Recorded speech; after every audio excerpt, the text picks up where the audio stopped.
Tout le monde mourra un jour.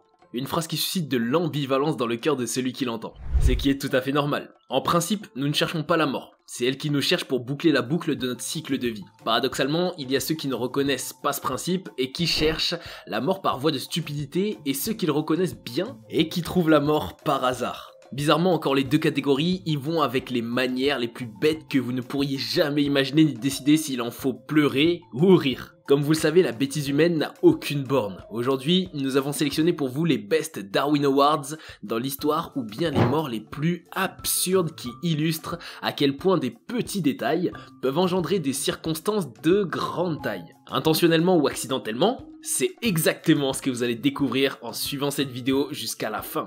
Let's go, c'est parti! Félix Faure. Quand votre mort est plus célèbre que votre vie, c'est l'histoire de la mort de Félix Faure, ex-président de la République française pendant 4 ans, de 1895 à 1899. Il est l'objet de la fameuse blague « Il voulait être César, il n'était que Pompée ». Il a été victime d'une crise cardiaque à la suite d'un rapport sexuel avec sa bien-aimée Marguerite Steinhell. La légende dit que cette gâterie ou cette partie de jambe en l'air lui a été préjudiciable. Je m'en passe des détails. Mais pour les plus curieux, je peux juste vous dire qu'il est mort durant une fellation avec sa maîtresse après avoir succombé à un excès fatal de pilules Viagra. D'après les dits d'un journaliste, les mains présidentielles s'étant tendues sur les cheveux de Marguerite, il a même fallu recourir aux ciseaux pour la libérer. Il faut avouer que sa maîtresse Marguerite était surnommée la pompe funèbre. D'ailleurs, son implication douteuse dans le décès de son mari et de sa belle-mère est encore aujourd'hui plus ou moins floue. Nous discuterons peut-être de son histoire dans les prochaines vidéos si jamais ça pourrait vous intéresser. Dites-nous en commentaire. Addison Williams. Quelques jours avant Noël 2016, un adolescent nommé Addison Williams s'est effondré pendant ses vacances en famille dans le Wisconsin, au Midwest des États-Unis. Le jeune de 16 ans a escaladé une clôture de 7 pieds avec son ami pour descendre via un toboggan, mais hélas, son aventure a terriblement mal tourné. L'adolescent s'est retrouvé coincé dans la neige à mi-chemin de toboggan, puis est tombé de 35 pieds jusqu'à sa mort. Le chef Dan Hardman du département de police du lac Delton a déclaré « Je suis ici depuis 3 ans et c'est le premier incident que je connaisse. À bon entendeur, pas de toboggan en hiver les amis. » Tito Morales. Tito Morales, un homme de 20 ans qui semblait surfer sur un ascenseur, a été retrouvé mort en effet après avoir été piégé dans le puits de l'ascenseur dans la région de Longwood dans le Bronx. La police a déclaré que ce jeune homme a dû être extrait après s'être retrouvé coincé entre la cage d'ascenseur et le mur entre le 18e et le 19e étage, juste avant 4 h du matin après avoir sauté au sommet de l'ascenseur. Serait-il arrivé à la même fin tragique s'il avait attendu un peu plus longtemps les agents de l'aide ? Peter Biaksa. Un footballeur indien qui s'appelle Peter Biaksa meurt à l'hôpital juste quelques jours après s'être blessé à la colonne vertébrale, qui est due à sa manière de célébrer un but lors d'un match de l'association de football Mizar. Un saut périlleux où le corps fait un tour complet sur lui-même. Stacy Conwither. La gardienne de zoo chevronnée Stacy Conwither a été tuée d'une manière tragique après avoir été attaquée par un tigre malais mal nommé Hattie. Alors qu'elle se préparait pour l'émission Tiger Talk à l'intérieur d'une enceinte en cage, le rapport de la police indique que Conwither a déverrouillé 2 cadenas pour ouvrir la porte de l'une des chambres et de la cage des tigres. Une fois à l'intérieur, elle a crié sur la radio portative personnelle du zoo. Le rapport indique également qu'un ouvrier d'entretien a trouvé le tigre debout au-dessus du corps de Conwither dans une grande flaque de sang. Asia Ferguson. Asia LeSean Ferguson, 17 ans, a sauté les clôtures pour récupérer un chapeau qu'il avait perdu en montant sur les montagnes russes Batman, avant qu'il perde sa vie. Une porte-parole du parc a déclaré que Ferguson avait escaladé 2 clôtures de 6 pieds et passé des panneaux indiquant que la zone réglementée était à la fois interdite et dangereuse. Les montagnes russes alors roulaient à toute allure lorsqu'elles percutèrent Ferguson. Claudius Drusus. À Pompéi, une ville et cité antique située dans la région italienne de Campanie, le fils aîné de l'empereur romain Claudius Drusus, mourut en s'étouffant avec une poire qu'il avait lancée en l'air et essayé de rattraper par sa bouche, ce qui a provoqué immédiatement son étouffement. La sagesse du jour, ne jouez surtout pas avec la bouffe les amis. Je suis mort de rire, et une phrase qui prend tous ses sens pour les cas de mort suivants. Alex Mitchell. Le 24 mars 1975, Alex Mitchell, habitant en Angleterre, est mort alors qu'il regardait Kung Fu Capers, un épisode de la série de Goodies, une émission à courte scène débile, mais Mitchell avait une autre vision de choses à ce propos. Après 25 minutes de rire interrompu, il s'est tombé suite à un malaise cardiaque sur son sofa. Sa femme, après la mort de son mari, envoya plus tard une lettre à The Goodies pour les remercier d'avoir rendu les derniers instants de son mari drôles et amusants. Chrysippe de Sol. Selon le biographe Diogène Laërce, Chrysippe de Sol, qui est un philosophe stoïcien, né vers -280 à Sol, en Cilicie, est décédé en voyant un âne manger les figues des invités à un banquet auquel il était convié, ce qui a provoqué un fou rire incontrôlable. Il a dit à la vieille femme, propriétaire de l'âne, « Donne maintenant à cet âne un peu de vin pur pour faire passer les figues », et serait mort de rire à la suite de sa propre blague. Trouvez-vous sa blague marrante ? Nanda Bayin, un roi birman. Nanda Bayin fut pris d'une crise de fou rire absolue et fatale en apprenant que Venise était une république et n'avait pas de roi. Le roi Martin Ier d'Aragon.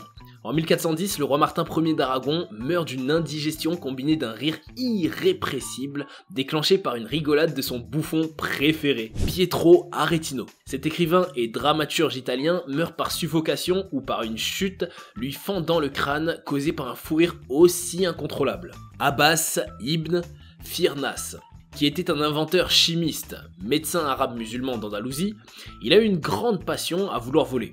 Il se couvrit de plumes, attacha 2 ailes à son corps et, s'élevant, se jeta dans les airs quand, d'après le témoignage de plusieurs écrivains de confiance qui assistèrent à la représentation, il vola sur une distance considérable, comme s'il avait été un oiseau. Mais en atterrissant à l'endroit d'où il avait commencé, son dos était très endommagé et tragiquement l'histoire a été finie par sa mort. Frank Reichelt, manteau parachute qui a coûté à l'Autrichien Frank Reichelt sa vie à l'âge de 33 ans, l'expérience normalement est censée se dérouler avec un mannequin, mais l'inventeur est très sûr de lui et de son dispositif qui n'a pourtant jamais montré les résultats espérés. C'est donc lui qui s'élance du premier étage de la Tour Eiffel, sous les yeux des curieux venus assister cet important événement marquant l'humanité. Mais ce qui devait arriver arriva. Le parachute ne se déploie pas correctement et l'inventeur qui manque de prudence nécessaire s'écrase sur le béton 60 mètres plus bas, mort sur le coup. Max Vallier. Restons avec l'intelligence des Autrichiens. Fasciné par l'espace, Max Vallier rencontre en 1927 le petit-fils d'Adam Opel, le fondateur du constructeur automobile allemand Opel. Le cadet de ce dernier s'allie avec Vallier afin de mettre au point une voiture propulsée par une fusée dont le but est de faire la promotion de la marque automobile. De nombreux prototypes seront testés avec plus ou moins de succès, jusqu'à ce jour malchanceux de mai 1930 où la chambre à combustion d'un de ces engins explose. Hélas, son poumon est transpercé par un éclat de métal et il meurt d'hémorragie le pauvre. Rosalind Elsie Franklin. La mort de cette biologiste moléculaire britannique est due à sa participation à la découverte de la structure de l'ADN en réalisant de nombreuses radiographies aux rayons X de l'ADN qui lui seront fatales. En effet, suite à ses expositions aux rayons X, elle meurt en 1958 d'un cancer de l'ovaire.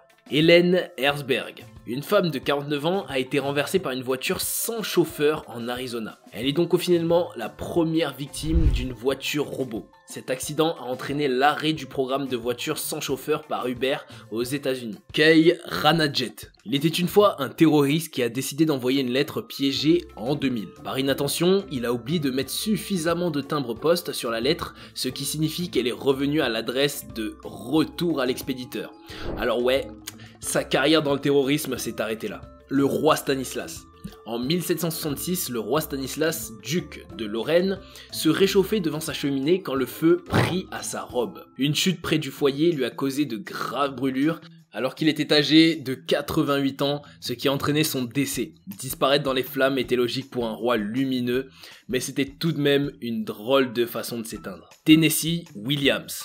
En 1983, l'auteur de nombreux chefs-d'œuvre tels que La Ménagerie de Verre, un tramway nommé Désir Williams se serait étouffé avec le bouchon d'une bouteille de gouttes ophtalmiques. Il avait l'habitude de mettre des gouttes de sérum physiologique avant de dormir, le bouchon entre les dents pour garder les yeux ouverts. Et hop, il s'est retrouvé à avaler le bouchon par erreur, le pauvre. Charondas, ce grand philosophe et législateur grec, est mort parce qu'il a violé l'une des lois qu'il avait lui-même promulguées. Pour éviter les violences lors des débats publics, il fait proclamer que quiconque portera une arme sur l'agora serait exécuté sur le champ. S'y présentant armé par inadvertance, il s'applique à lui-même la sanction alors.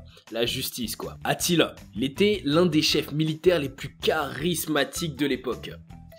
Roi des Huns entre 434 et 453, année de sa mort, Attila a bien réussi à acquérir une notoriété de l'homme robuste qui a fait trembler tout l'empire romain, tant son armée était énormément puissante. Vous pourriez deviner alors que sa mort s'est déroulée sur le champ de bataille. Non, vous avez tort, le grand Attila surnommé le fléau des dieux est mort des suites d'un pauvre saignement de nez.